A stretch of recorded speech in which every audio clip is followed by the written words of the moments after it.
corpo e assegurar as doutrinas da igreja, inclusive definir o que era sagrado e o que era profano. Souza, 2000. Em decorrência, foram construídas no Brasil várias igrejas que modificavam a organização de celebrações de grupos comunitários já existentes.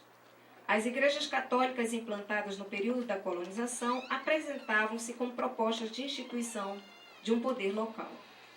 Então, ali as igrejas, né, de Nossa Senhora do Rosário dos Pretos, em Olinda, datada de 1630, meados, né, de 1630, e Recife, datada de 1662.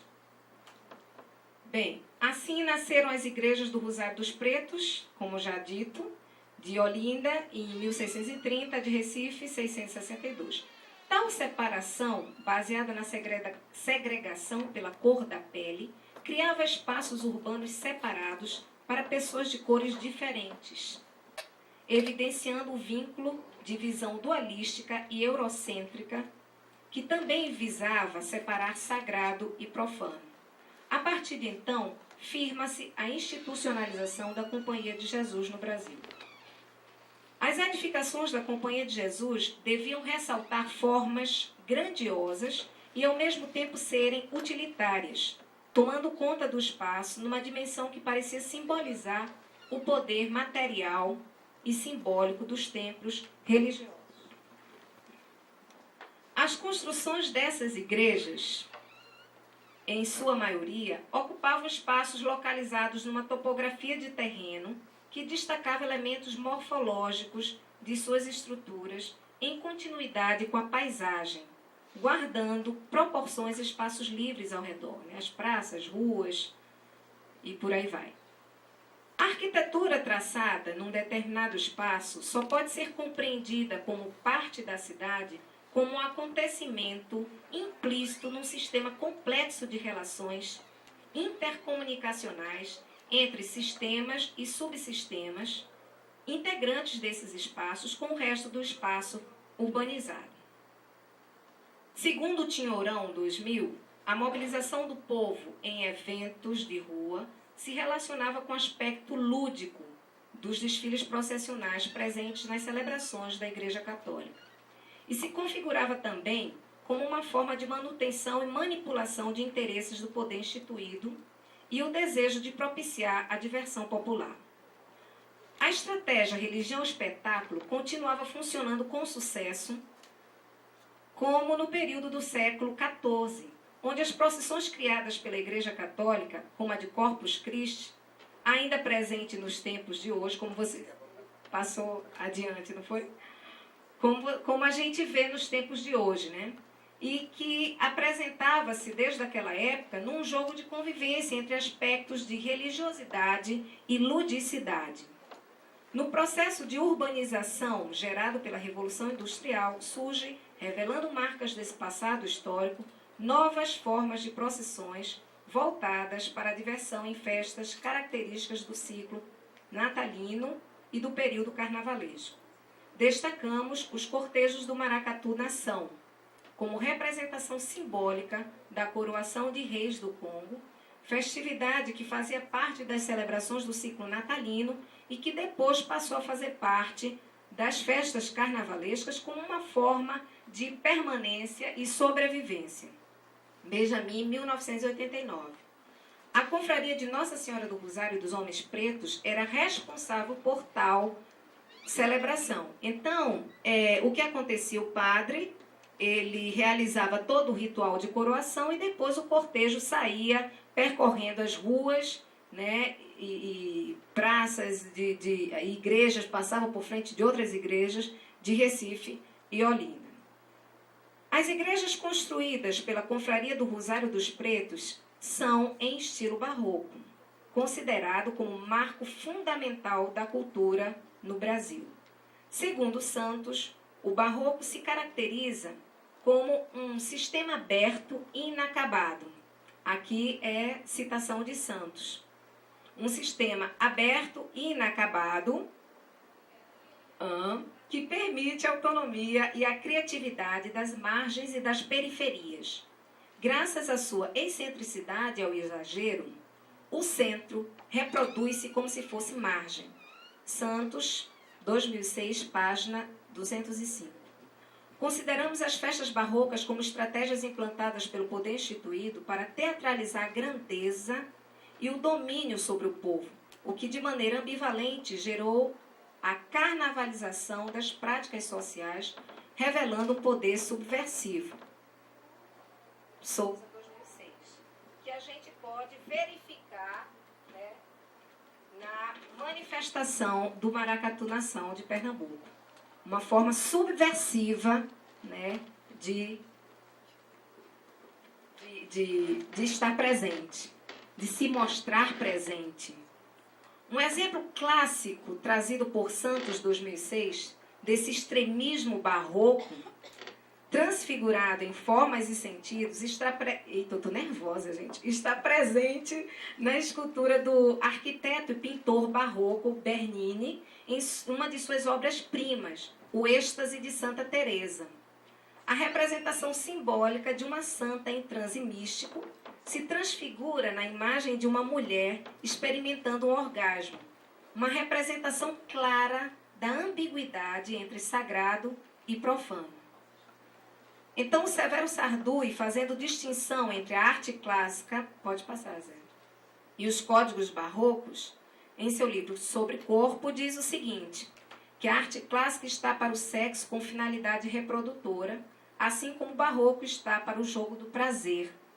O barroco seria a arte erótica por excelência, jogo, perda, desperdício, prazer. Risério, 2004, página 140. Entendemos que tal grau de tensão borra-se nas construções desses aspectos, desses espaços urbanos coloniais, de igrejas, casarões, ruas, praças, como um exemplo concreto da relação corpo, ambiente e memória, no elo de intercomunicação semiótica com a dança cortejo do maracatu, nação no carnaval pernambucano. Aí a gente observa o Recife Antigo, com seus casarões, né, de sacadas e em estilo, né, colonial. Eu, na minha pesquisa de campo, mergulhada nesse contexto barroco, né, ali é a rainha e presidente do Maracatu Nação de Pernambuco, a dona Marivalda. Também a mesma pessoa se encontra aqui embaixo, ela vestida, né, com toda a indumentária, né, de rainha, logo aqui embaixo. Pode passar. Pinheiro, 2007, afirma que esses sistemas se integram numa relação de micro a macrosistemas, num jogo contínuo entre séries culturais presentes na relação corpo-ambiente, que se apresenta em formas de oralidade, arquitetura, mobiliário, culinária, louçarias, em conexões com sistemas intermediários de ruas, igrejas, mercados, pedrarias e arabescos. A arquitetura do conjunto jesuítico, traçada nas cidades de Recife e Olinda, se apresenta numa dimensão física que impunha aos grandes casarios um diálogo contínuo com outras estruturas que evidenciam curvas, dobras, redobras, presentes nas janelas das casas, nas entradas das igrejas e praças, como símbolo da vida urbana de um passado distante, em consonância com o tempo de hoje. Então, ali mais mais imagens, né, que a gente percebe essa relação, né? O rapaz ali sentado, pequenininho no banco, sorridente, não dá para ver talvez daí, mas ele com a camisa do Brasil, sei lá, e outros elementos presentes, né, que compõem essa paisagem. Carros moderníssimos com a casa mourisca do século XVIII. Né? Bem, no bodyscape, né, segundo Canavati, o corpo que flutua, né, que transita essas interfaces da metrópole comunicacional, ele diz o seguinte, abre aspas, 2007, página 3. As tensões performativas entre corpo e metrópole significam atrações recíprocas entre etnografias e coreografias. Libertar as diásporas antropológicas não mais presas na reprodução do passado, pode despertar polifonias dissonantes e dançantes, olhares oblíquos e díspares. Aqui são espaços do Centro Metropolitano do Recife, por onde esses cortejos, né, trafegam. Nessas ruelas, nessas entradas, nas ruas, aqui na frente, esse pátio da igreja, né, a Igreja do Carmo, enfim. Domenice, 2004, considera as danças populares brasileiras, assim como o maracatu nação, como uma extensa rede de movimentos e metáforas produzidas pelo exercício coletivo de significação de uma brincadeira. Uma estratégia coletiva que nasce do lúdico, um dos jogos de sobrevivência que constitui o sentido da vida. O corpo que dança o maracatu em comunicação com os espaços urbanos dessas cidades parecem fazer incorporar a mobilidade e a imprevisibilidade numa relação intersemiótica entre música, dança, espaços percorridos durante os cortejos, num diálogo contínuo entre brincantes, sonoridade do baque virado do maracatu, religiosidade, prazer, além de elementos duros, maleáveis e fluidos do espaço urbano. A apresentação dos membros da Corte Real em suas especificidades de movimento e objetos simbólicos do cortejo, como a calunga, o palio, a coroa e o cetro, parecem estar incorporados à arquitetura barroca na poesia das toadas do maracatu, borrando as identidades que dialogam com o espaço urbano colonial de Recife e Olinda. Então, a gente pode verificar ali, né, nesses elementos sígnicos do maracatu, questões importantes. Nenhum maracatu sai à rua sem a presença da rainha e do rei. Então, esse personagem, essa figura de rei e rainha são importantes e considerados pelos brincantes como pai e mãe da nação, né? O negro escravo, né, assim dito, assim chamado, a pessoa que carrega o palio, né, esse elemento palio, esse guarda-chuva enorme, todo enfeitado, né, ele representa a casa real. O maracatu também não pode sair sem esse palio, né?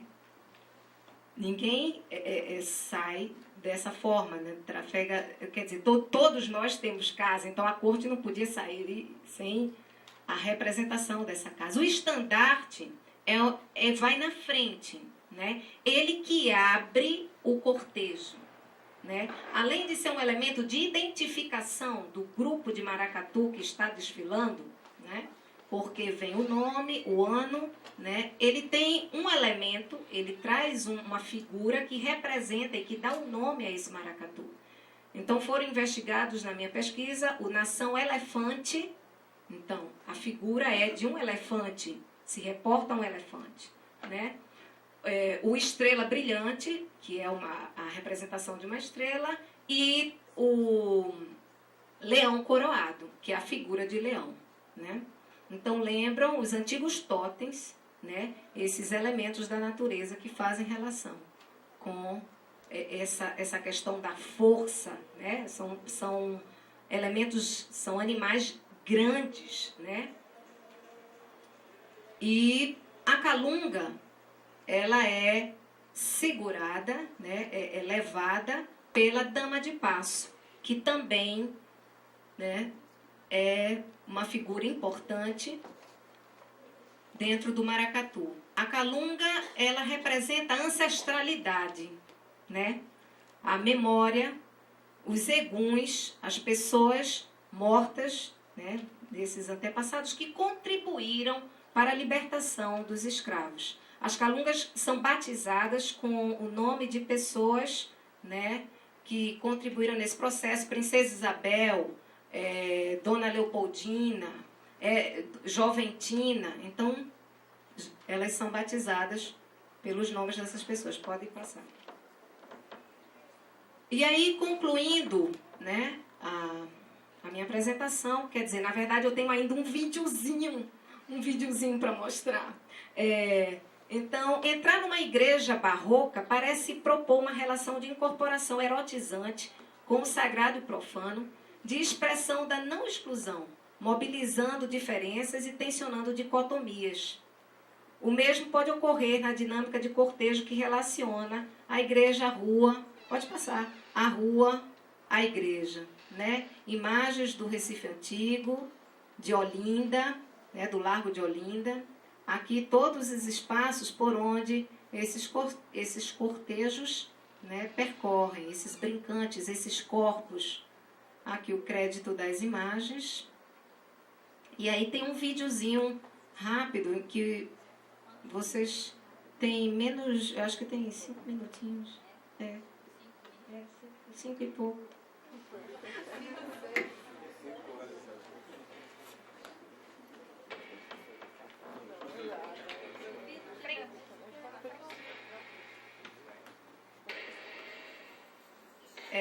Esse vídeo foi do YouTube, né? Eu ainda não tive condições de organizar o meu material de vídeo para apresentar hoje, infelizmente. É o Maracatu Estrela Brilhante.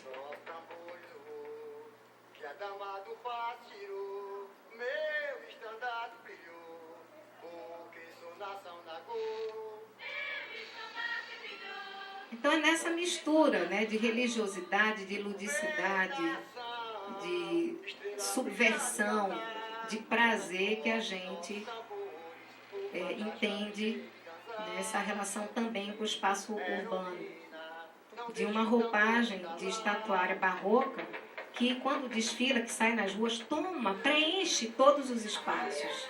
Uma mistura de Brasil, Portugal, África, entendeu? Coisa muito assim, misturada.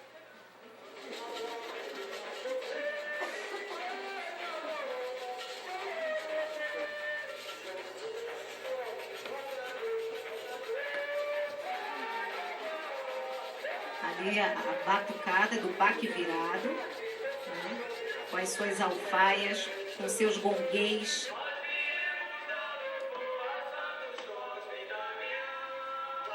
E os personagens que participam dessa corte real. Os brincantes. Esse é Mestre Walter, mestre de bateria.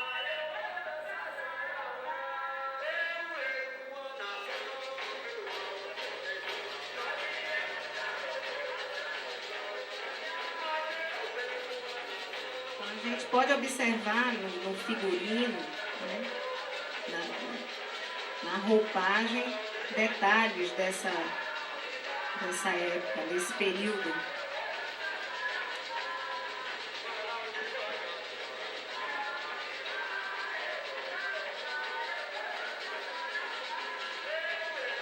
A figura de uma princesa, né, acredito eu. A gente observa a coroa, né, como também um elemento importante, significativo, que reporta essa questão do poder, né? Príncipe, a figura do príncipe.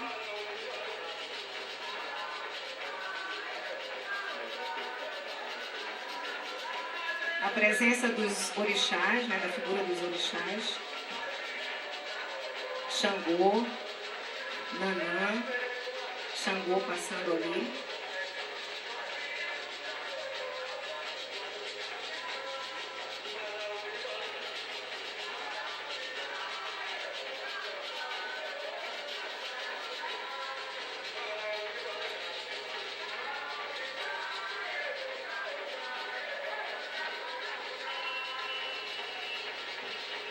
Aí as sinhazinhas da corte.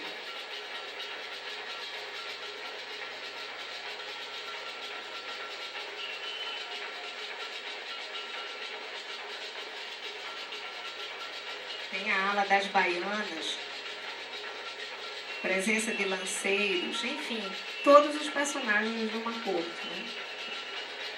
A brincadeira porque os escravos naquele tempo eram muito presos, né? E o Deus deles, antigamente, ele não tinha dinheiro, mas tinha os poderes da natureza. E o orixá é natureza.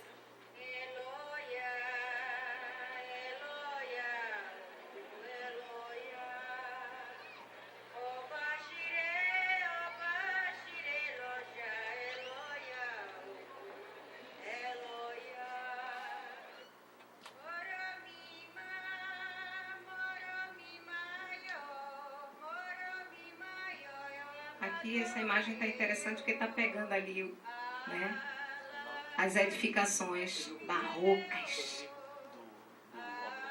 A imagem não está muito boa, mas...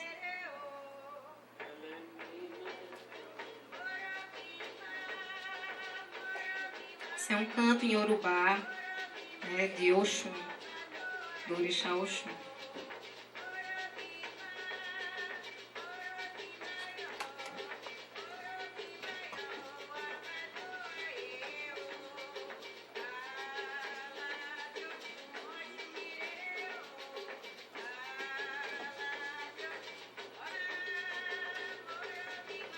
Eu preciso fazer alguns cortes. Ok, eu gostaria de agradecer a atenção, né, e agradecer também algumas pessoas que contribuíram, né, Antônio, Vitória, a professora Heloísa e Amélia. Obrigada.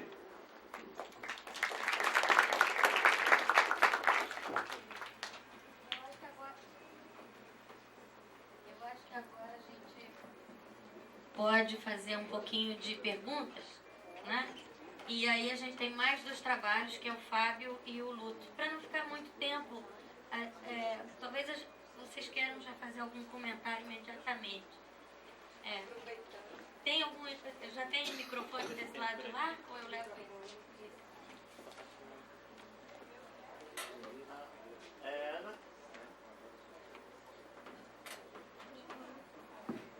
A Ana Carla tá por aí? Ah. A gente vai mudar a posição aqui, nós vamos sentar todos aqui juntos, como começamos amanhã. A gente ficou com saudades umas das outras.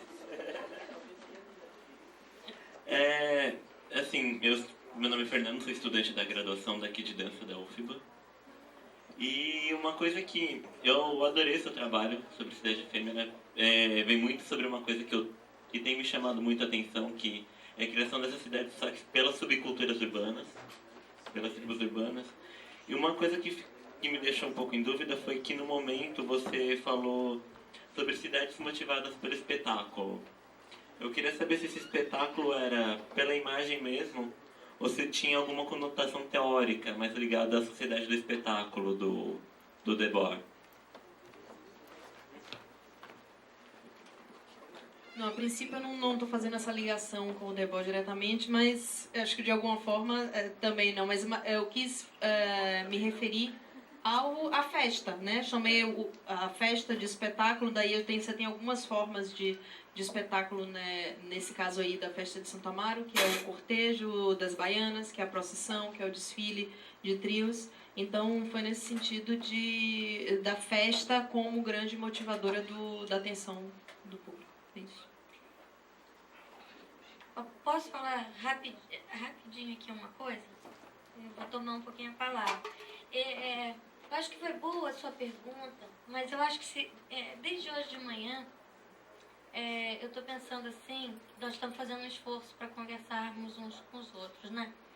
E aí eu fiquei pensando, ontem a professora Ana Clara falou uma coisa muito bonita sobre o direito de dar espetáculo, né? E a necessidade da gente estabelecer diferenças entre espetacularização e o dar espetáculo. Então eu não quero trazer respostas hoje, não nesta fase, acho que é prematuro, mas eu acho que são palavras que a gente tem que usar com muito cuidado. Igual eu também já aceitei e vou prestar mais atenção quando eu usar a palavra, a observação que o Pasqualino fez sobre identidade e identificação. Porque acho que a gente às vezes está usando e abusando de certas palavras, né? Por exemplo, a palavra espetáculo, eu estava conversando com os meninos lá do grupo Interferências Urbanas, né? Espetáculo foi o nome antigo de óculos, né? Espeta, óculo, né? Espeta o olho. É alguma coisa que era um aparato, era um engenho que se colocava no olho para permitir ver melhor, né? E entre esse movimento barroco, porque no barroco que surge do século XVII, que surge que dissemina um pouco mais esse tipo de lente, né? A gente usa hoje naturalmente essas lentes, mas elas vão surgir e serem comercializadas e vendidas, esse aparato para ajudar a ver, esses espeta-óculos, né? Eu acho que a gente precisa se separar bastante, pensar quando a gente está usando, né, cada uma dessas palavras, para a gente não banalizar as palavras. A outra coisa é a palavra cultura. Não fale subcultura, não sei. Entendeu?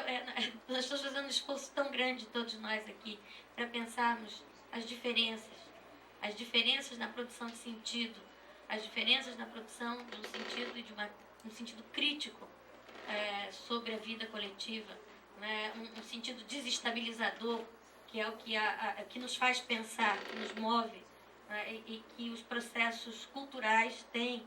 Então, não chame cultura, subcultura. Eu estou convidando você, ano que vem a gente vai continuar discutindo, né?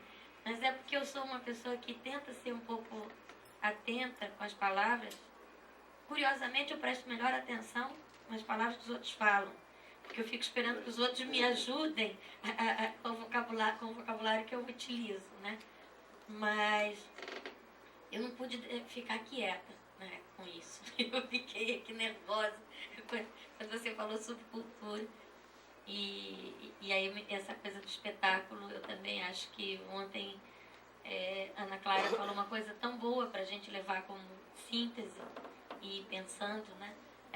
Essas sutis diferenças de ver, dar a ver, e isso ser capturado num esquema de banalização e de amortecimento que aí já não nos interessa, né?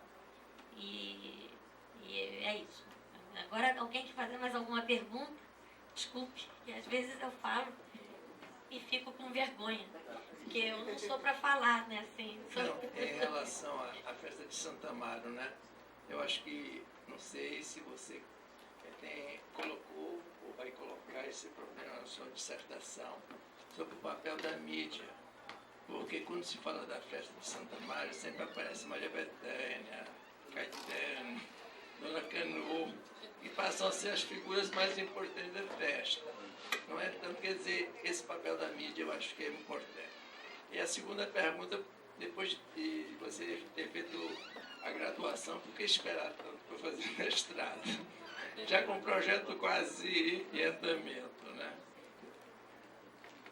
Mas eu acho que esse problema da mídia é muito importante, porque o Carnaval da Bahia, a gente está vendo o que a mídia tem feito, né? Principalmente nesses últimos anos, tem transformado. Quer dizer, tem criado um sistema, não somente espacial, de deslocar o Carnaval, e cria uma discriminação também, principalmente em relação, digo, às manifestações dos afrodescendentes em relação a essa mídia global. Então é preciso ver esse papel que está transformando o Carnaval da Bahia na privatização do espaço, porque era um espaço público, todo mundo ia atrás dos trios, né? E agora se tornou assim, praticamente.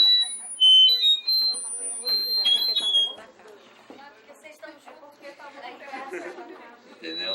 Mas eu acho assim, esse fato muito importante de fazer um relacionamento na própria festa de...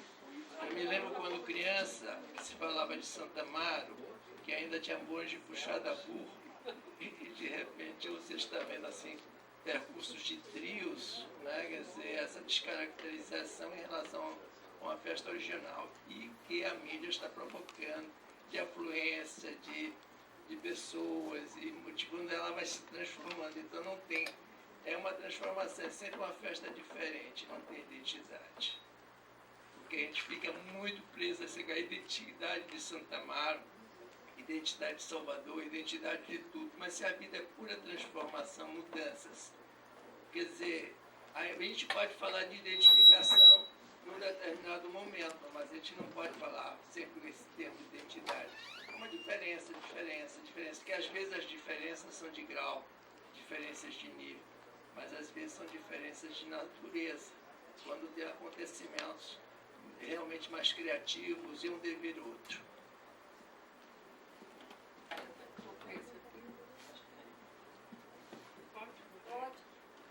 seguinte, para a moça que apresentou o trabalho do maracatu, né, eu confesso a você que eu conheço um pouco, apesar de amar a festa do maracatu. A música me encanta, as cores, né, é algo que traz a força de Pernambuco, que para mim é o estado mais colorido que existe, aquela cor é muito forte, Obrigada. Né, arquitetura em toda parte, e é belíssimo, né? E, na verdade, eu não cheguei a compreender completamente a articulação de fundo que você está fazendo entre a simbologia da festa e o cenário construído pela arquitetura barroca. Quer dizer, você estabelece um nexo de sentido entre a simbologia da festa, o sentido da festa e o lugar, com todo o seu entorno, mantido de alguma maneira. No entanto, nós sabemos que o maracatu atualmente está no mundo. Ele já não está apenas ali, não fica só em Olinda, não fica só em Recife, ele está no mundo inteiro, uma coisa assim fantástica que se observa hoje, né, do transpasso de todas as fronteiras para as manifestações culturais as mais diferentes. E também o maracatu. Quer dizer, como é que fica então? Perde um pouco a própria festa quando perde o nexo com a cidade que lhe dá origem, ou nada afeta o maracatu? Alô? Bem, com base na teoria, nas recentes teorias sobre corpo, né, da Greiner, da Helena Katz, né, e dentre outros, que entende o corpo, né, em diálogo contínuo com todos os outros sistemas, como eu havia dito, né? Então, o fato do maracatu se apresentar no carnaval de Olinda, Recife ou na Alemanha, né, não quer dizer, não sei se é isso, que ele deixe de transparecer, né, esse caráter subversivo, né, também de religiosidade, ao mesmo tempo de profanidade, e que está presente também, né, nessas festividades, né, e que ao mesmo tempo relembra todo tá na memória desse corpo, né, desses brincantes, né, esse passado histórico, né, desses espaços, dessas edificações, enfim. Desses e dos outros, maracatu pelo mundo afora. Também. Como? Né? Nesses outros... Dentro da tal teoria meio não sei o que, não tem essa, porque não vai sentir os tais extensores para o espaço da cidade. A experiência é outra. Sim, né? A experiência pode ser outra, mas a memória permanece, né? O pensamento, né? A ideia de trazer à tona, né? Toda uma cultura está ali, né?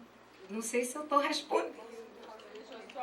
Deixa eu só colocar, dá licença, evoluindo dentro da mesma ideia, continuando dentro da mesma, não havia uma referência a um nexo entre o corpo e os seus informes, as suas informações, e nesse caso, entre essa festa e esse entorno na qual ela se manifesta com tanta força, no Recife e em Olinda, o que é essa mesma festa numa outra ambiência diferente? Enquanto forem os mesmos brincantes, é uma coisa. Na hora que não forem esses que estão saturados dessa informação, o que acontece? Essa pergunta.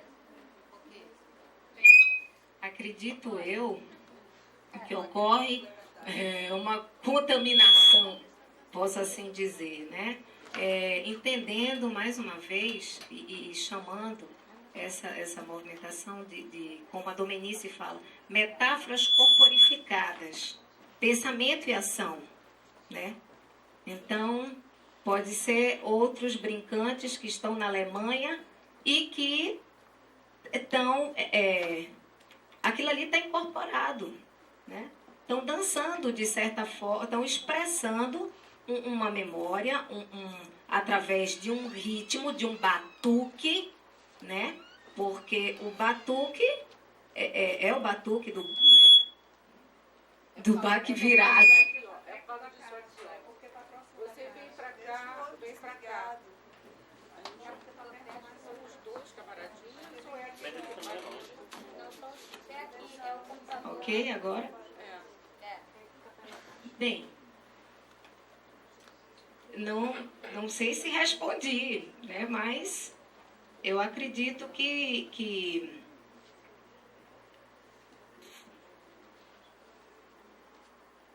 por exemplo, nessa festa, acho que vocês perceberam o diálogo também com outros brincantes, que não são os brincantes do maracatu, mas que estavam ali participando também, né? Daquele contexto. Então, esses brincantes, percorrendo outros lugares, outros espaços, eles vão levar essa informação com eles para o resto da vida, né? Então vão levar para a Alemanha, vão levar para a China, para onde eles forem. É esse meu entendimento. Sem querer ser muito implicante, é só para poder, para você entender do que se trata. A minha impressão é que aquele cara que está lá assistiu durante um carnaval, ele não absorveu uma informação equivalente a um brincante de raiz. Não é possível. Entendeu? Ele não pode ter absorvido a mesma dose de influências. Até porque ele não tem os mesmos tradutores culturais. Não tem. Então, isso não é possível. Inclusive, isso acontece com a capoeira. Capoeira também pega. Quer dizer, essa... Bem, lógico que a informação nunca será a mesma. Lógico, não pode ser e nunca será, né? Porém, algo foi incorporado. Algo, né? A diferença, eu acho que é o seguinte: no mundo como nós estamos vivendo, tudo vira mercadoria. Então, o maracatu vira mercadoria, então é exportado.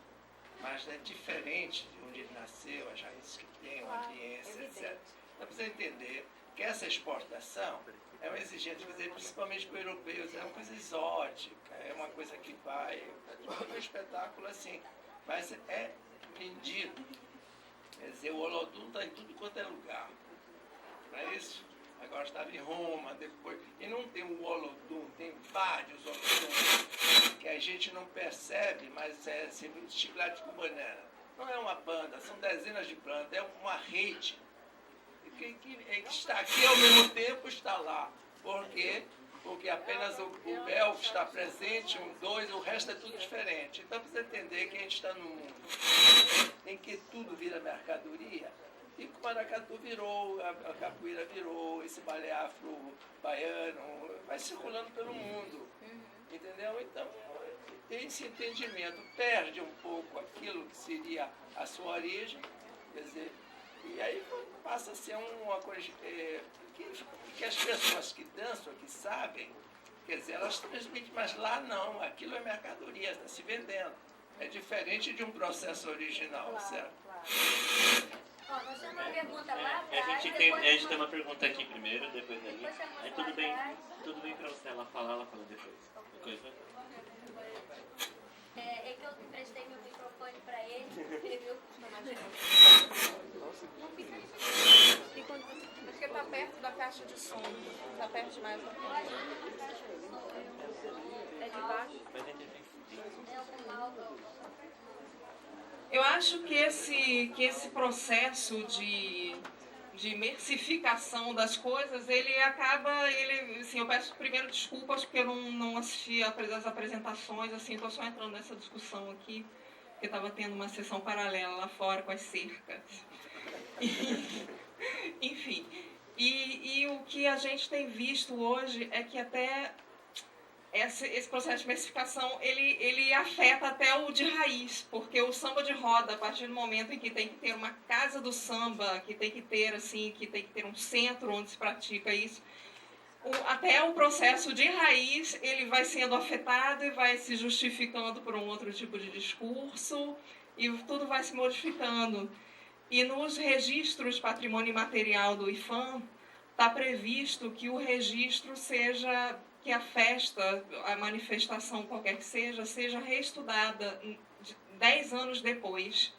E aí vai se verificar, se entender que ela foi muito modificada, muito descaracterizada, ela não vai ser confirmado o registro, só se ela tiver mantido assim, alguma coisa como autenticidade, assim, uma palavra muito perigosa essa, mas enfim, só se entender que foi mantida alguma autenticidade, é que ela vai ser ratificado esse registro. Mas, enfim, é assim que a gente trabalha, né? Enfim, isso é muito discutível, assim, a discussão entraria pela noite, pela semana, enfim, né? Esse tema é realmente muito polêmico. Mas, realmente, a gente vê que mesmo as manifestações de raiz, lá no Recôncavo, o samba de roda foi registrado, e ele passa a se justificar por outros discursos. Vamos dar continuidade, depois, se sobrar tempo, faço uma brincadeira. Porque, enquanto está indo a palavra, já ligou, né? Eu ia brincar só uma coisinha rápida, Pasqualino. Agora, essa mercantilização, digamos assim, de certos fenômenos, inclusive baianos, né? Estou me lembrando que a Cláudia Leite, quando foi para o Rio de Janeiro, como nós não tivemos um PEC, né? Porque é o pacote inteiro, né? Vai a estar, que é consumida, aí os técnicos têm que começar a circunscrever e a planejar e a planificar os eventos, né? Então é um círculo vicioso ao qual a gente tem que estar extremamente atento. E a moça que apresentou hoje o modo contínuo falou uma coisa muito interessante, né? Que ela trabalha com a exaustão, né? Com o princípio da exaustão. Nós também discutimos hoje de manhã as cercas, os limites, né? Qual é esse limite onde essa porosidade ela precisa ser cercada ou deixar fluir? E essa interface que a gente está discutindo, acho que hoje aqui. Por favor. Não, é só que quando surgiu essa coisa do maracatu ser... Tá ligado? Tá. De ser exportado. Assim, eu moro em São Paulo e lá tem uma juventude, muita gente dançando, tocando regularmente, religiosamente maracatu, e é uma moçada assim que não tem nada, né, não vem dessa origem, não é do originário, assim, não tem um juízo formado sobre isso.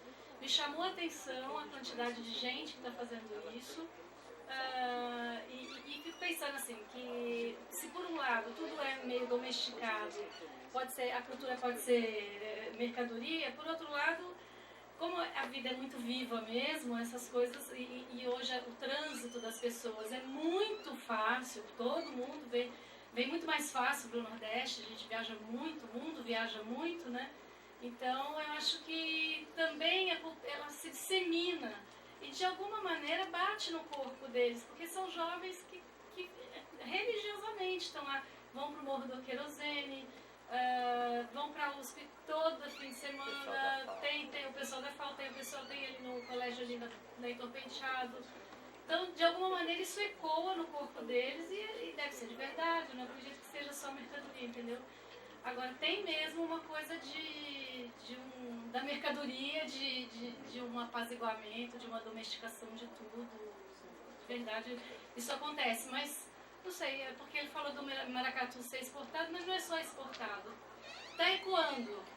Mas o ritmo tribal mexe com qualquer pessoa. Bem. Mas ele é de verdade lá também, O né? ritmo pode ser o que foi em qualquer lugar do mundo. As pessoas fazem isso.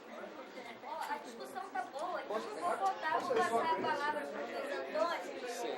Pode também. Para ela. Não, ela vai ganhar. Aqui. Sim. Desculpa, pensei que tivesse Cadê o Felipe que estava me ajudando? Me ajuda? Eu já tô com uma ordem. Eu queria não falar fiz breve. aquele, se ele for da continuidade dos pródios, Sou Maracatu. sem te reais. A moça, cadê a moça? Ela tava antes, mas ela cedeu. Não, fala. Boa tarde. Não cedeu não. Fala. Não, assim, só pra... Eu acho que vai ficar meio repetitivo, né? Que eu vou dizer que todo mundo já tá falando da questão do maracatu. Primeiramente, meu nome é Paula, sou de Recife também. E assim, eu tava olhando, passou um documentário lá na TVU, né? Do aniversário de Pernambuco, sobre o maracatu. Que era o seguinte, tinha o pessoal, né, do maracatu, agora eu não tô lembrando se era do Porto Rico, ou se era do Nação, ou se era do Estrela Brilhante. Que eles estavam falando essa questão assim que alguns grupos, até lá no Recife mesmo, estão surgindo, né, tocando maracatu, e alguns saindo com as figuras que ela mostrou lá, né, do maracatu, a rei, rainha, a princesa, dama do passo e tudo mais, mas só que é meio que a preocupação dessas pessoas, né, desses maracatus mais antigos, era que estava se perdendo a questão da religiosidade. E as pessoas estavam dançando maracatu mais como uma representação mesmo, assim, como um símbolo. E que para elas, enfim, estão representando bem o maracatu. Então perdendo essa questão da religiosidade, porque tem uma ligação, né, com o candomblé, com os orixás e tudo mais. E que para esse pessoal das Maracatus Nação, eles estão dançando ali em homenagem ao ritual, a questão do orixá, a questão da religiosidade e tudo mais. E muitas vezes, para quem vê, é um espetáculo, né? É uma coisa bonita de se ver, um show, não sei, uma apresentação, uma coisa assim. E essa imagem é que é vendida, que é mostrada, que quando se fala de Pernambuco, quando se fala de Recife, dessa cultura da gente, é vendida essa imagem desse maracatu desse jeito, né? Desse formato. E aí muitos grupos se formam, não só no Recife, mas em Olinda e fora do estado, e até em outros países também. E que acho que é a questão de que a professora Ana Clara estava falando lá no começo, que eu estava com o dedinho levantado, querendo complementar um pouquinho. E em relação a isso, né, que meio que, mesmo que a pessoa, assim, o que a Ana Clara estava falando, tem os brincantes, né, que ela falou muito bem, né, dos maracatus, que tem essa vivência diária lá, né, que cultivam isso todos os dias, que estão lá no maracatu e tudo mais. E tem essas pessoas que formam, e tem os grupos lá, né, e é diferente dos grupos formados em outros lugares, né, porque eles não têm muito essa vivência nesse locus, né, que o maracatu se originou, se criou, enfim, que foi no Recife e Olinda. E... bem, é isso, minha gente. Acho que se eu me estender demais, aí eu me empolgo e por aí vai. É isso que eu queria colocar. Eu acho. Não, tentar ser breve, né? Porque eu fiquei meio tocado agora com essa discussão. A Lúcia, esse nome, né? Margarete. Gostei muito do seu trabalho e vou tentar fazer um breve comentário, não uma crítica, mas é um comentário amoroso em relação ao seu trabalho e eu gostaria de sem nenhuma pretensão de acrescentar e sugerir a você na continuidade, né? Por exemplo, eu há muito tempo atrás, uns 30 anos atrás, eu fui bailarino, fiz dança afro na minha vida. Então eu tenho uma experiência corporal com a dança afro, dancei com Mercedes Batista, uma bailarina muito conhecida no Rio de Janeiro. E, então eu tenho, e além de laços familiares e pessoais, a minha ligação com a cultura negra. Então, eu tenho a minha a minha pontuação em relação ao teu trabalho é quando você associa a questão barroca, né, a questão do erotismo barroco, com essa manifestação de rua. Né. Para mim, ela é tão séria quanto essa discussão sobre a misterização, a questão de tornar o maracatu uma mercadoria.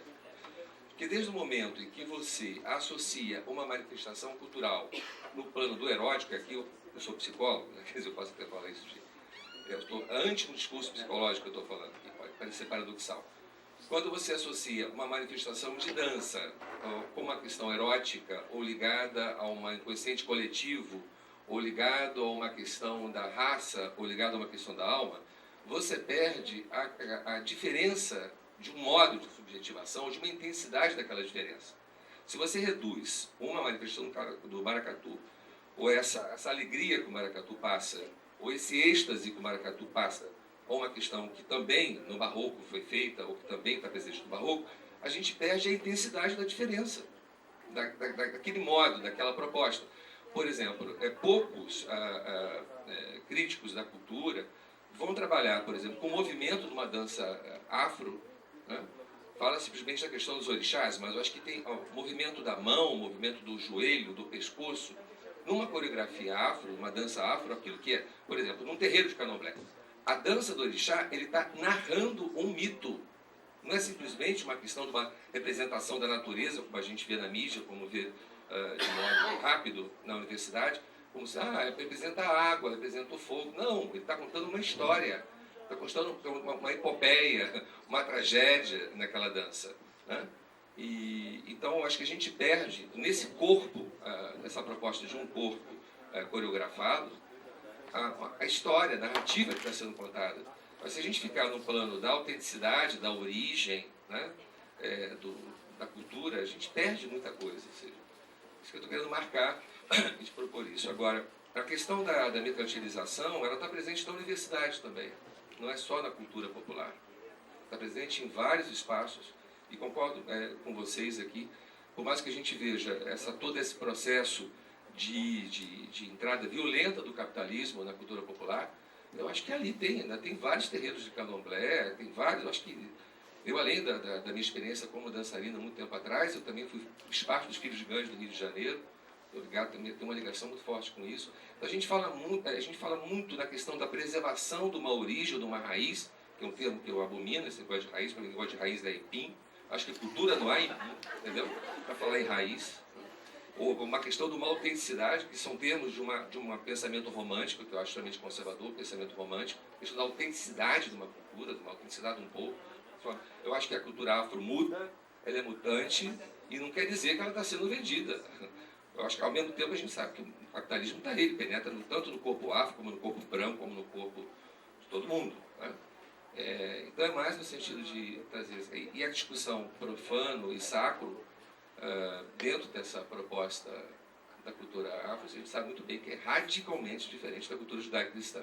Um dos grandes legados do cristianismo é nos passar um corpo sem cidade. Meu Deus, uma questão. O cristianismo nos fez cada vez mais pensar sobre a nossa alma e desprezar o que a cidade tem a dizer, né? E a cultura afro, acho que, pelo menos, a minha experiência com a cultura banto, eu sou tataraneto de uma angolana, né? Também leitor da minha mãe é bisneta de Bamba, fui criado dentro dessa cultura e etc e tal. Então, mais uma forma de tentar contribuir amorosamente ao seu trabalho, que é muito bonito. Acho que essa discussão sobre o corpo dentro dessa atenção, né, cultural, muito bonita. Tá. Eu só quero deixar uma última pergunta. Posso, em função do que você falou? Você tá.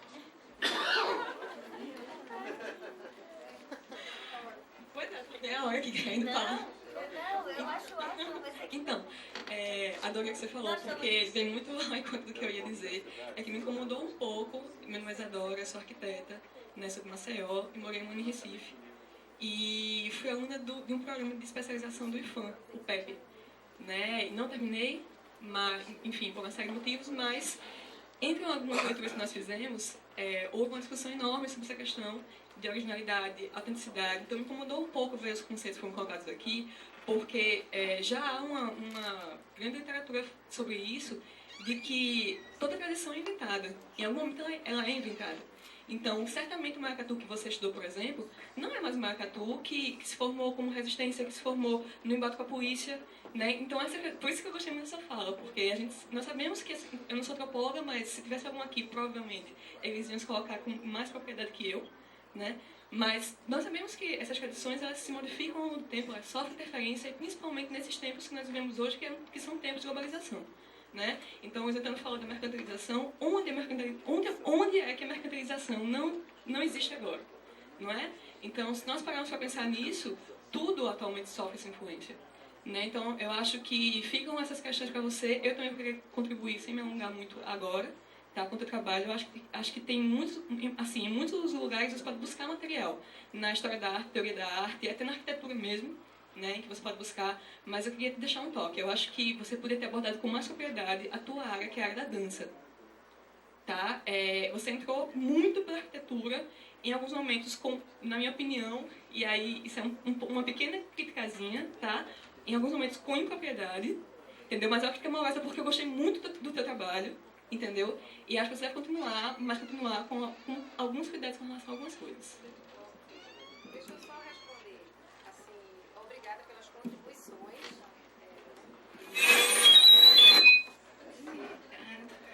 Agradecendo as contribuições, né, excelente. Só dizer assim, que na verdade isso foi um enfoque só, né, um recorte do estudo como um todo.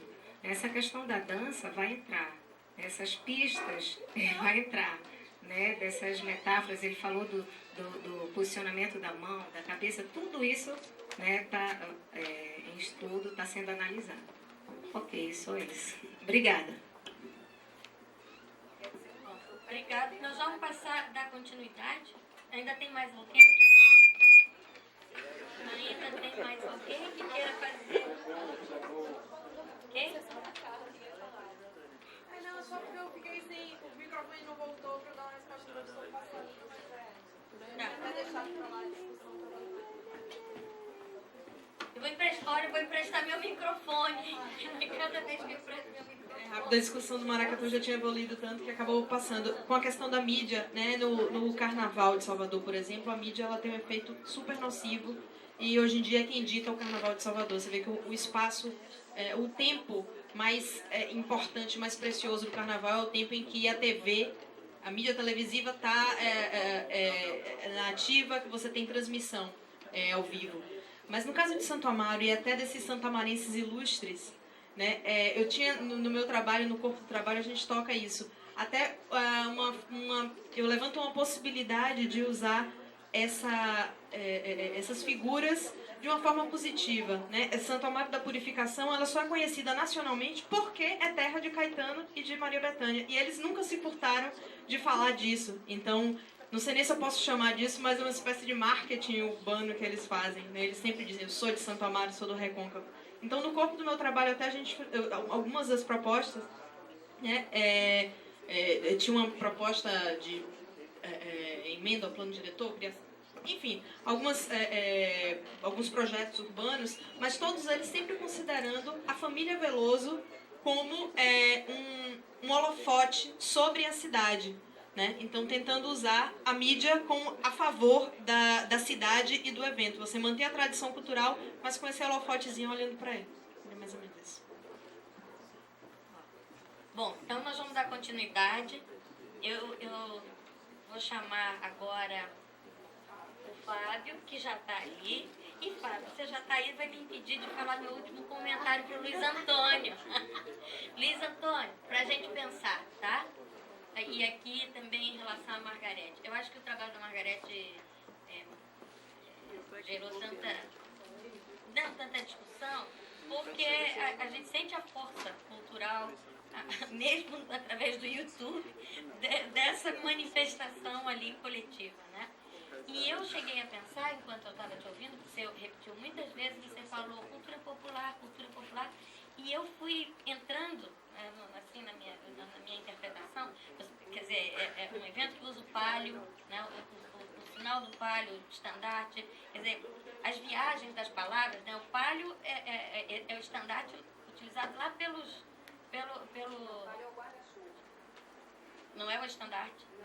Olha que interessante, olha que desvio. Bom, então não vou nem falar do palio, do deslocamento das palavras. Mas uma que eu queria propor aqui para meditação, igual aquelas outras, é que eu fui achando que é uma cultura extremamente erudita. E eu fiquei pensando, e agora a fala do Luiz Antônio ainda reforçou um pouquinho mais isso, que ele começou a cobrar de você os adjetivos, quer dizer, você tentar associar isso ao barroco, associar isso a certas manifestações que desqualificam a presentificação, o ato de estar presente, tudo isso ali, naquela hora, né? Mesmo através de um filme mal feito, vamos dizer assim, tá? Então, o que acontece? Eu acho que também a gente devia estar muito atento a esse vocabulário de subcultura, como eu já falei, e de cultura popular. Que história é essa de cultura popular, não é? Cultura é cultura. Ali tem uma força cultural de uma reflexão e de uma simbiose, de um hibridismo que é fantástico, entendeu? E forte a ponto de fazer a gente estar discutindo isso até agora. Então, eu acho que eu vou começar uma briga também contra essa história de cultura popular. Não, acho que... Bom, desculpa. Fábio, para você a palavra, eu vou voltar com o microfone aqui para minha cadeira e apresente-se, a palavra é sua agora, e depois o luto. Boa tarde, boa noite, né? 6 horas da noite. Vou ser o mais rápido possível para tomar o tempo de vocês. Meu nome é Fábio Velame, eu sou arquiteto e urbanista, professor do Centro Federal de Educação Tecnológica da Bahia e faço doutorado, sou doutorando do Programa de Pós-Graduação em Arquitetura e Urbanismo da UFBA. Bom, vou apresentar aqui a vocês, vou convidá-los, já vocês estão todos cansados, desde 9 horas até uma hora dessa, 6 horas, ouvindo temas tão interessantes e instigantes, mas eu vou convidá-los para fazer uma viagem comigo a um lugar na Bahia onde os mortos voltam do seu mundo, né? E vou encontrar com os vivos. Esse lugar é a ilha de Itaparica, Ponta de Areia, apresentar a vocês a Sociedade de Culto aos Eguns, né? A apresentação ficou um pouco prejudicada por causa de incompatibilidade do meu notebook com o Datashow, mas os mapas não vão aparecer, mas está disponível no artigo, vocês podem ver no site do Copicidade, como no CD que vocês receberam também. Bom, os Eguns, né?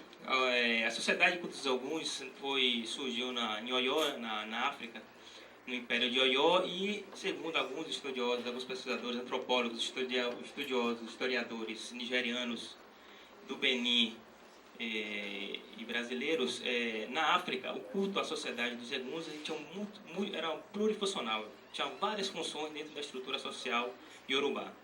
Bom, surgiu como um culto aos ancestrais, de fundadores de cidades, de dinastias, de clãs das cidades iorubais, e tinha várias funções que permeavam atividades econômicas, sociais, políticas e culturais.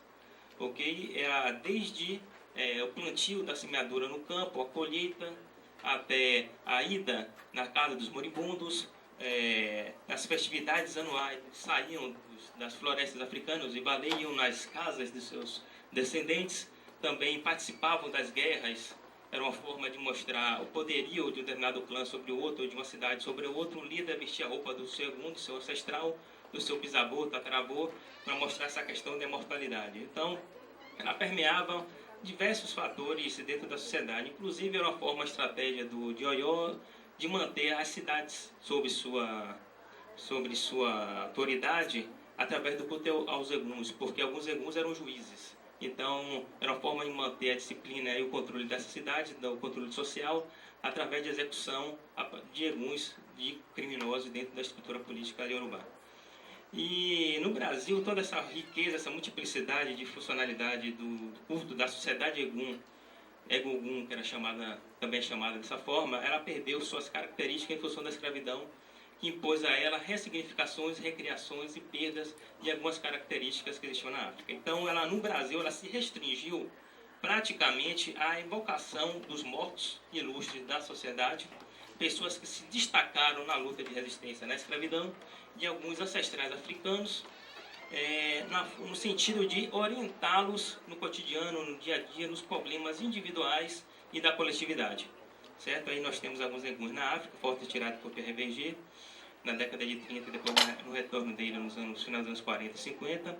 E embaixo, os Eguns no Brasil, no terreiro que eu vou trabalhar, que é o terreiro do Omolho Abolá, significa a Casa dos Filhos de Abolá, que é o patrono desse terreiro. Ele é a síntese de 9 terreiros de Eguns do século XIX que fecharam suas portas e se fundiram na década de 40 nesse. Foi fundado nos anos 40, que a partir de então passou a ser a matriz, entre aspas, não gosto de utilizar muito essa nomenclatura, de todos os 12 terreiros de Egum que existem hoje no Brasil. Existia um mito de que só existia um no Brasil, né? Um único reminiscente, mas na realidade existem 6, 7 em Itaparica, 6 em Ponta de Areia, 1 em Moreira, 3 em Salvador, região metropolitana, e 2 no Rio de Janeiro. Ok? Aí a síntese do que poderia dizer, eu conversando com o Alabá do Terreiro, que é o sacerdote supremo do culto aos eguns, ele falou uma coisa bastante interessante. As pessoas pensam que o culto dos eguns é um culto da morte, no caso de Cu, e dos mortos, né, dos eguns abás, dos eguns anciãos. Mas na realidade o culto dos eguns é a celebração da vida, do ciclo da vida, da morte e da vida. E aí nós temos a indumentária de um egum, certo? Na Nigéria, aí é chamada de opá, no qual ele traz nesse corpo de panos os símbolos dos orixás, no qual o morto pertencia quando ele era vivo, inclusive suas cores, suas ferramentas e suas simbologias. Então esse opá é na realidade o grande guardião da memória do ancestral. Aí o moriqui, certo? Que é uma forma de comunicação, de passagem da tradição através da oralidade. No opá estão a morte e a vida, o início e o fim, a criança e o velho. Todos que já se foram, todos que virão. O opá é o segredo, proibido, não dito, não indagado. O opá é o silêncio do olhar, um olhar falante numa fala que veio do Orum. O opá traz a memória, a lembrança de quem foi, mas que volta. Para lembrar para quem ficou, das pessoas por aqui passou, os seus feitos, sofrimentos, lutas, sacrifícios, alegrias e vitórias. Para lembrar para quem fica da herança recebida, da eterna vitória da vida. Ou seja, esse fluxo entre vida e morte que está intrínseco na sociedade de culto aos eguns. Ou seja, o morto é aquele que está ausente, mas aquele que está presente na sua ausência. Infelizmente, tem a localização do templo, o mapa não está aí. Tem Itaparica. Aí eu falo um pouquinho desse processo de desterritorialização, né? O que ocorreu é o seguinte, aqui eu vou trabalhar basicamente o processo de desterritorialização do templo no século XX e como é que o cortejo da festa da bandeira vai levar esse terreiro de volta para a cidade. O terreiro foi fundado nos anos 40 e, como alguns de vocês podem saber, os anos 20 e 40 foi o auge da repressão aos candomblés no Brasil, principalmente aqui na Bahia. Eles eram casos de polícia, eram perseguidos, reprimidos, eram presos, certo? Enquadrados no artigo 157 do Código Penal, no qual eles eram condenados como prática de feitiçaria e falsa medicina. Eram considerados pela psiquiatria e pela medicina clínica na época como doentes mentais, estudos, casos para patologias mentais de doentes, de loucos que deveriam ser objeto de dessecamento científico. A igreja colocava eles como satanás, como endemoniados, que deveriam ser eliminados em termos catequizados e convertidos. Então, nos anos 30 foi criado a Delegacia de Jogos e Costumes, no quais os terreiros passaram a ser controlados e vigiados, disciplinados, no sentido de que eles entregavam, eram inscritos nessa delegacia, entregavam no ato um calendário de festas a essa delegacia e pagavam uma taxa de 340 mil réis. E para bater o candomblé, para fazer suas festas, tinha que pagar a cada festa 40 a 60 réis. E um pouco antes foi fundado o Serviço de Higiene Mental e Assistência aos Psicopatas. Então, os membros do povo de santo eram levados para a delegacia ou eram levados para o manicômio, para os hospícios. Então, foi um período de repressão pesada, né? E esse terreiro não fugiu, não seguiu a regra, também, por exemplo, notório, eles foram invadidos nos anos 40, foi pela polícia, foi totalmente invadido, recebeu, foi alvejado por tiros. Seus membros, Eduardo Ari de Paulo, líder, que é chamado Alabá, foi preso com sua esposa levada para Salvador, ficou uma semana aqui, o Jornal à Tarde passou uma semana divulgando esse acontecimento, mostrando a perseguição aos outros membros na Itaparica, e ele foi totalmente destruído. Foi totalmente destruído. O que é que aconteceu? Esse terreiro ficava localizado, infelizmente, não tem um mapa, mas ficava na orla de Ponta de Areia, certo? Era uma vila de pescadores, no quais todos, a grande maioria, eram membros do culto, a ancestralidade do culto dos eguns. Em função dessa invasão da polícia, a destruição do templo, eles saíram de lá e se reterritorializaram um lugar mais em cima, chamado Barro Vermelho. Isso em 1900 e final de 41, início de 42. Fugindo dessa perseguição. E nessa fuga, eles deixaram elementos sagrados, onde eles estavam, próximo à praia. No caso, o assento de Exu, a divindade da comunicação, do princípio dinâmico dentro do candomblé. E deixaram o Iroco, que é o orixá do tempo, senhor do tempo. E deixou uma casageira de Ogum, senhor da guerra. E passaram a ser cultuados até hoje em dia. No Barro Vermelho, eles ficaram até a década de 60. Era um lugar um pouco mais acima, certo? Já no interior de Ponta de Areia. Aí são fotos do Barro Vermelho, entre 1942 e 1960, no qual temos uma senhora, temos médios de dia, participando dos rituais.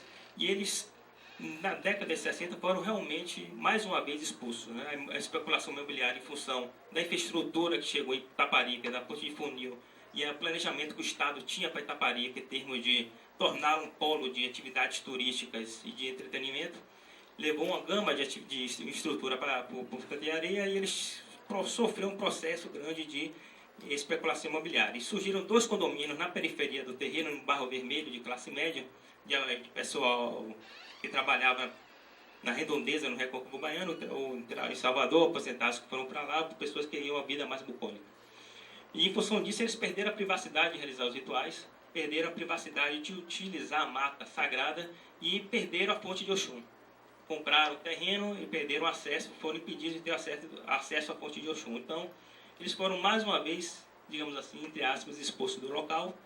Mãe Senhora, que é Iaebé, mãe da Sociedade do Culto aos Eguns, a famosa Ialorixá do Ilhaxá Ponfunjá, comprou o terreno num lugar mais em cima ainda, no chamado Bela Vista, e novamente eles desterritorializaram o terreno, retiraram o axé e levaram para o Bela Vista e implantaram novamente o terreno, certo? Mas esse local, o Barro Vermelho, continuou sendo utilizado, porque é uma área que tinha uma mata sagrada enorme, é utilizado atualmente por esse terreiro para recolher todas as folhas sagradas para os seus rituais, por mais 3 terreiros de Egum que existem no Barro Branco, e de vez em quando eles conseguem a permissão para pregar água na fonte de Oxum, embora o dono atual impeça a acessibilidade. E atualmente, isso em função do terreiro. O terreiro saiu da Orla, foi para o Barro Vermelho foi para o Bela Vista. E toda a população da comunidade da Sociedade dos Eguns também migraram, saíram da Orla e foram para o Barro Vermelho, venderam suas casas, seus terrenos, suas propriedades para os veranistas que chegaram. Ok?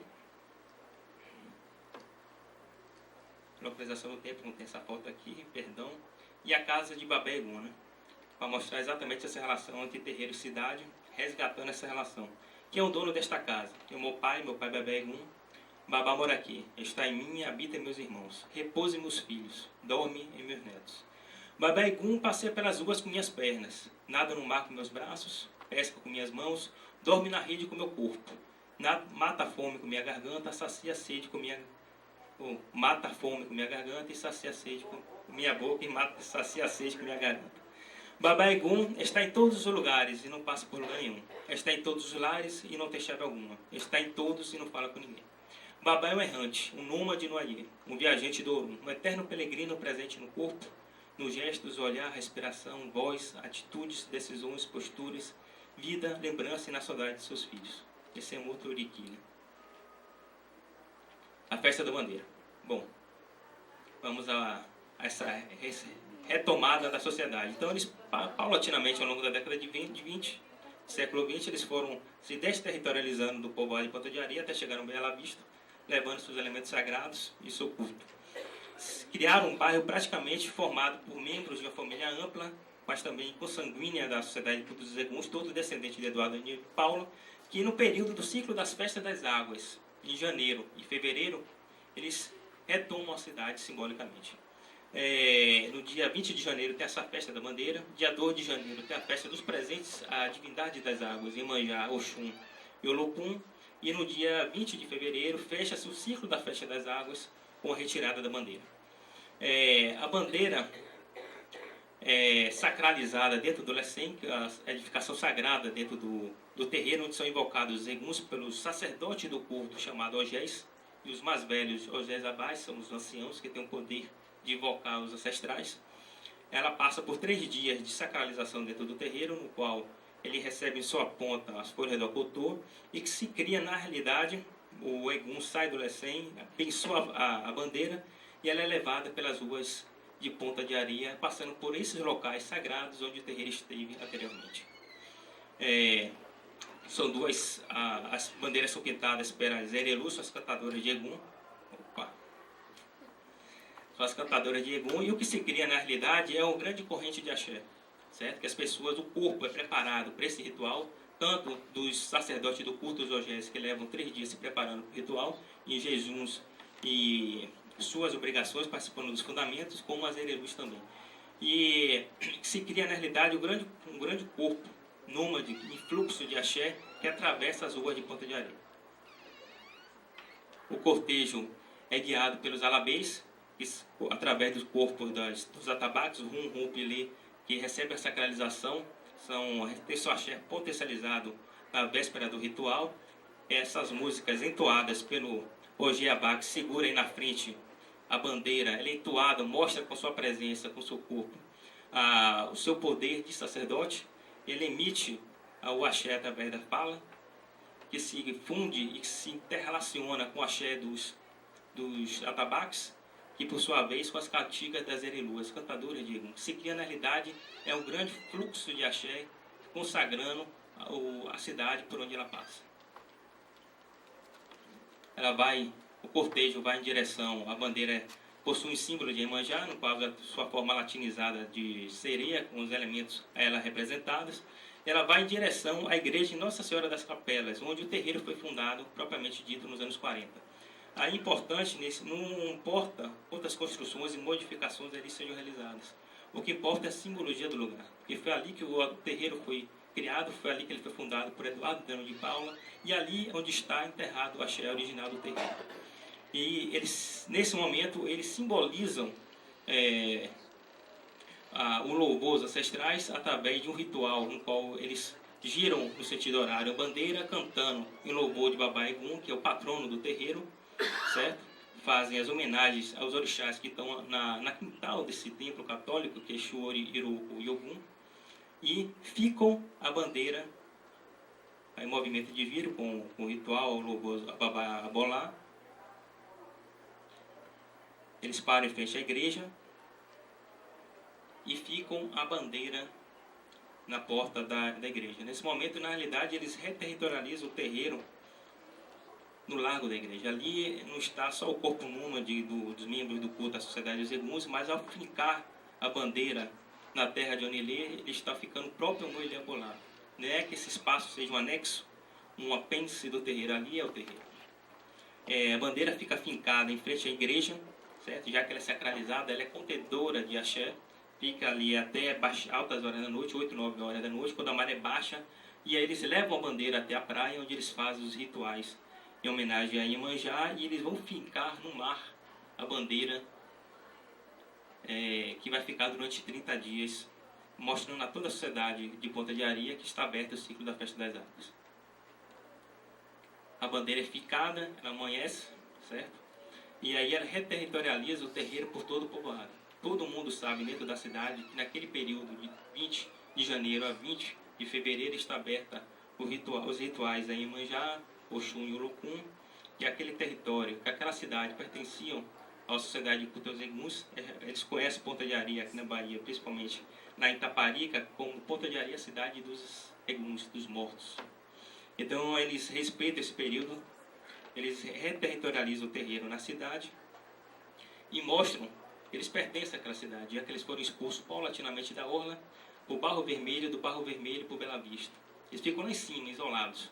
Mas nesse momento todos param e acompanham o cortejo, como acontece também no cortejo de Iemanjá no dia 2 de fevereiro, que vai um volume muito maior de pessoas. E para finalizar, um último oriqui, que fala sobre a festa de Iemanjá do dia 2 de fevereiro, que na realidade, quando fica-se a bandeira, é como se fosse um aviso para todo mundo. Terminou a festa da bandeira, agora inicia-se os preparativos para a festa dos presentes a Iemanjá. Babá, trago-te presentes, flores, perfumes, spray e joias, para que você possa abençoar, para que eu possa levar para a rainha, a senhora do mar, a nossa mãe Iemanjá. Porque ela só recebe se a sua bênção neles se encontrar, o seu axé neles repousar, o meu pedido neles você colocar, para que o presente com o seu axé pelas ruas de Ponta de Areia possa desfilar, pelas casas dos mais velhos possa passear, pelos lugares dos antigos ancestrais possa reverenciar, para que Iemanjá em seus braços de mar possa aceitar os pedidos, desejos, agradecimentos, graças, que só você, Babá, pode levar, porque só em você, Babá, ela pousa o olhar, porque só você, Babá, ela pode escutar, porque só em você, Babá, ela pode confiar. Por favor, Babá, abençoe, aceite e abençoe os meus presentes, para que eu possa levar para a rainha, Iemanjá, para que seus braços de mar ela possa aceitar e levar as minhas esperanças para o seu palácio longe, lá no fundo do mar. Babá em Yorubá é pai, ok? Significa os ancestrais. É só isso, infelizmente perdoem-me pela falta dos mapas, mas está à disposição no CD e no site.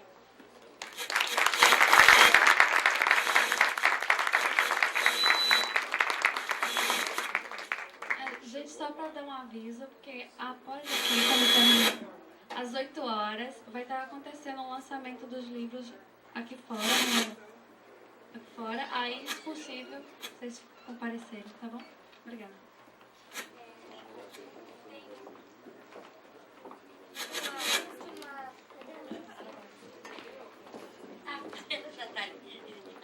Então, Maicira, por favor, ela encerra a nossa última intervenção do dia. Maicira vai falar, vai apresentar luto.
Alô? Sentadinho.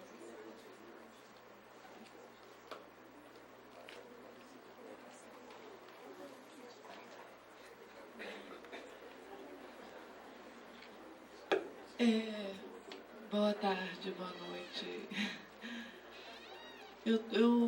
Meu nome é Maicira, eu sou sergipana, mas na verdade eu moro em Brasília. Eu confesso que eu estou um pouco perdida, assim.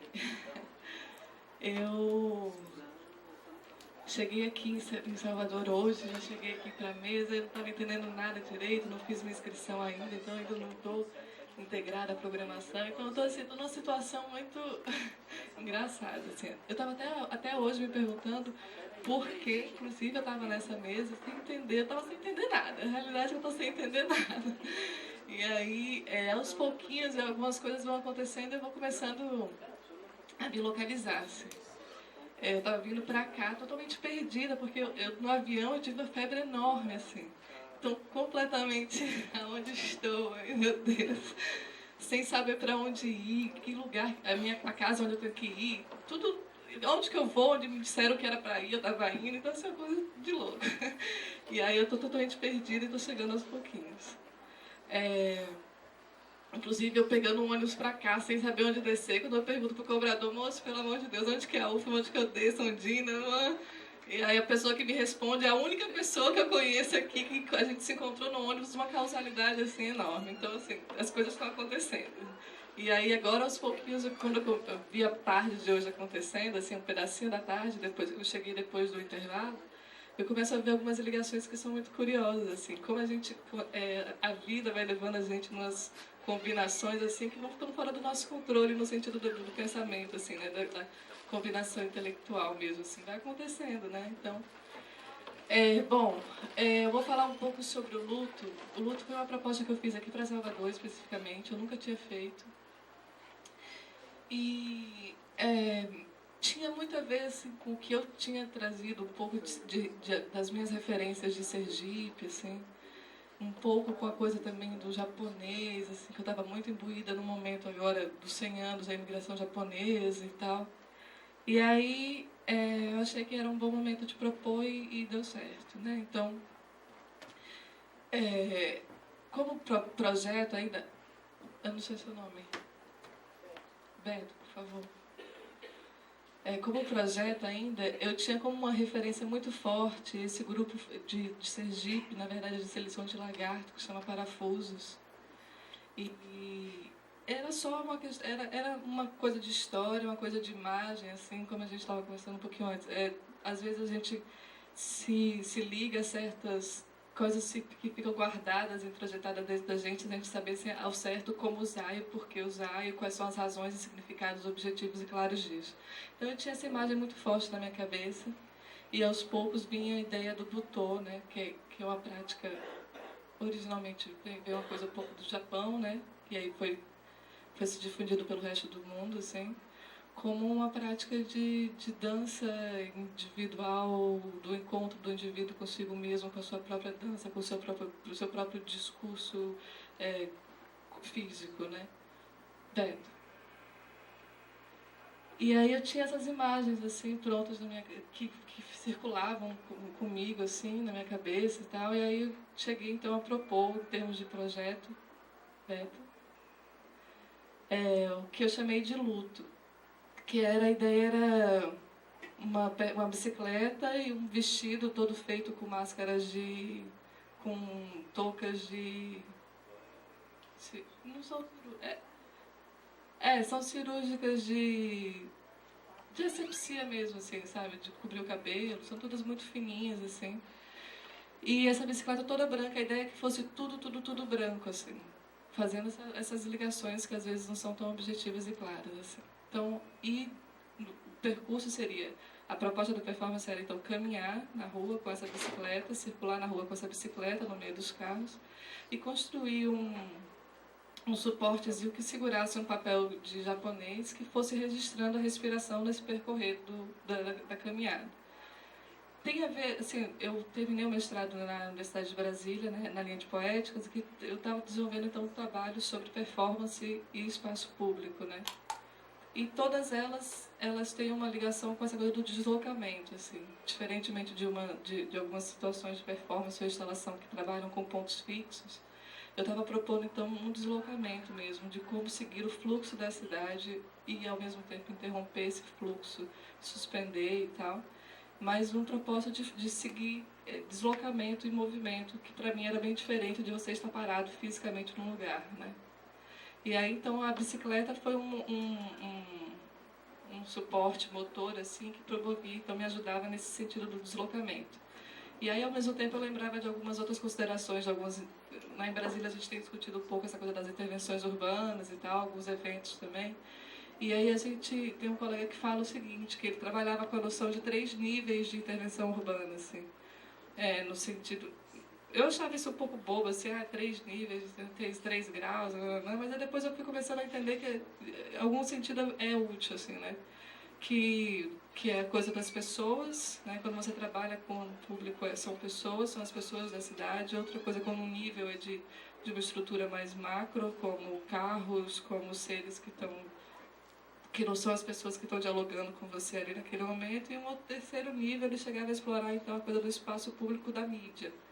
Então, seriam graus de intervenção urbana que como se propor. E no caso do luto, eu fiquei pensando o seguinte, as outras intervenções eu trabalhava muito com a coisa do contato, da interação com a pessoa, e aí acho que muita gente aqui deve trabalhar um pouco com isso, assim, tem aquela coisa do público, como isso motiva as pessoas, como isso mexe com as pessoas, as diversas reações, desde reações que envolvem loucura, a promessas, considerar situações de promessa, a polícia, as pessoas interagirem. Então, assim, eu trabalhava muito nesse nível da interação, da relacionamento com as pessoas, e trabalhava um pouco um conceito que eu chamei de estado pirata, quando você é surpreendido e você é tomado por uma situação que você não conhece, desconhece, e, ao mesmo tempo, aquelas pessoas viram coautores da sua ação, né? Porque você passa a ser um estímulo para eles, e eles passam a ser um estímulo para você, e essa não via uma coautoria enorme, assim, né? E aí eu queria, então, quando eu propus o luto, trabalhar um pouco no fluxo dos carros também, assim, como me relacionar com esses carros, com esse movimento frenético dos carros na cidade e tal, e tal, e tal. Aí, para mim, tem uma pastinha que chama Imagens, Registros, sei lá o quê. Aí, o que aconteceu foi que... Então, eu estava preparando essa performance aqui para Salvador, e aí aconteceu que eu nunca tinha feito, a proposta era ela começar a acontecer aqui, então por isso eu também não me sinto muito, assim, eu não tenho muita propriedade para falar sobre ela nessa atual circunstância, porque ainda está acontecendo, assim, né? Então, quando eu fiquei sabendo que a gente ia conversar sobre a performance hoje, ou seja, dentro da programação, ela está programada para amanhã. Mas aí eu falei, não posso conversar sobre uma coisa que eu não fiz, né? Tipo, como que eu vou conversar sobre uma coisa que ainda é totalmente projeto, assim? Aí eu tô há 2 dias, assim, só dormindo 2 horas por dia, costurando, eternamente costurando.